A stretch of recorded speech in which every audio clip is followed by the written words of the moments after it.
रानी थी कि जिसने 40 वर्षों तक पुर्तगालियों से युद्ध किया, एक भी युद्ध वो हारी नहीं और 40 वर्षों तक पुर्तगालियों को एंटर होने नहीं दिया अपने राज्य में। ये नारी शक्ति है।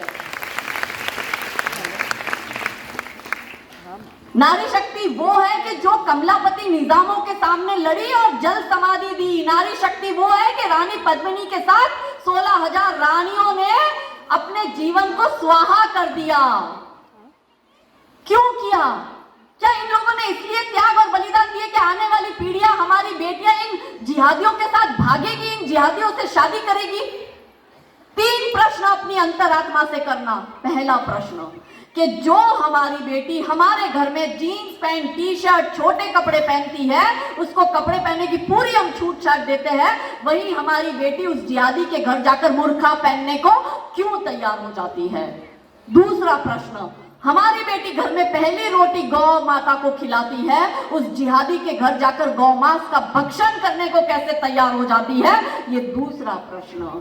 तीसरा और अंतिम प्रश्न कि हमारे घर में हमारी बेटी को हम थोड़ा कम ज्यादा उसके भाई बहन के कंपेयर में दे दे तो वो कंप्लेन करती है, माँ अपने भाई को ज्यादा दिया मुझे कम दिया, बड़ी दीदी को ज्यादा देते हो मुझे कम देते हो, उसको 200 रुपए वाली पार्कल दी और मुझे 20 रुपए वाला रिनॉल्ट दिया, राइट? अब वही हमारी बेटी उस जिहादी के घर जाकर 3-3 सौतनों के साथ रहने को कैसे तैयार हो जाती है? ये 4-4 शादी करते हैं, क्योंकि हमने हमारी बच्ची को संस्कार का भाव बताया ही नहीं। और ऐसी सीरियल, ऐसे टीवी सीरियल देखकर, ओटीटी की फिल्में देखकर, बॉलीवुड की फिल्में देखकर उसका दिमाग खराब हो रहा है, इसलिए वो किसी मियाँ भाई के साथ निकल रही है। हमने कहा ना ये ब्लैंक स्लेट है, आप इस पर जय श्री राम नहीं छापोगे, वो अल्लाह अकबर छाप देगा। षड्यंत्र पूर्वक धर्मांतरण का काम चल रहा है। मेरी बहनों, ये 10 साल यदि हमने नहीं संभाले तो आने वाले 10 साल बाद तैयार रहना बुर्खा पहनने के लिए, अपने पतियों को जालीदार टोपी पहनाने के लिए, अपने बच्चों के खतने करवाने के लिए तैयार हो जाना। क्योंकि जब जब अधर्म बढ़ा है तो सबसे ज्यादा हानि महिला को हुई है। बलात्कार महिलाओं के होते हैं, सेक्स स्लेवरी में महिला को भेजा जाता है, प्रोस्टिट्यूशन में महिला को भेजा जाता है, सारे अत्याचार महिलाओं पर होते हैं। तो कहां इस देश की नारी शक्ति? मुझे दिखाई नहीं देती है।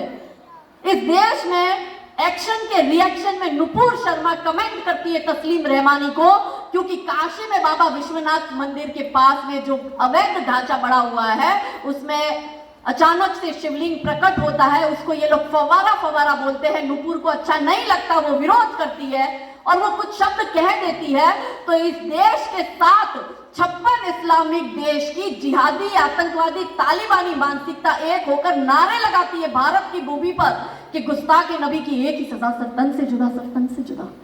ये वो भूमि है कि जिसमें रामायण हो गई एक महिला की अस्मिता की खातिर, जिसमें महाभारत हो गई एक महिला की अस्मिता की खातिर, जिसमें द्रौपदी ने अपने 5-5 पुत्रों को बलिदान दे दिया अपनी आत्मसम्मान की खातिर। उस देश में इस देश के लोग मुख्य दर्शक बनकर देखते रहे, कोई कुछ नहीं बोला।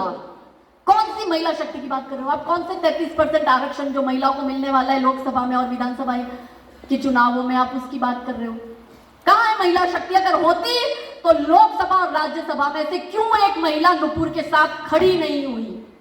आप कह सकते थे कि ये देश संविधान से चलता है, उसने अगर कुछ कहा है तो कानून डिसाइड करेगा, मगर इस देश में किसी को अधिकार नहीं है कि किसी बहन को सामूहिक बलात्कार की धमकी दे या उसके मर्डर की धमकी दे या सरतन से जुदा की धमकी दे। क्यों इन जिहादियों की इतनी हिम्मत हो जाती है कि आपकी बहन बेटियों के साथ ऐसा दुर्व्यवहार करते हैं और कोई खड़ा भी नहीं होता है? कहां है महिला शक्ति? तो मेरी बहनों, परिवर्तन लाना होगा, हम सबको मिलकर लाना होगा। मैं अकेली क्या ही कर लूंगी? घर घर जब एक एक दुर्गा स्वरूपा खड़ी होगी तभी आप धर्म की स्थापना कर सकते हो।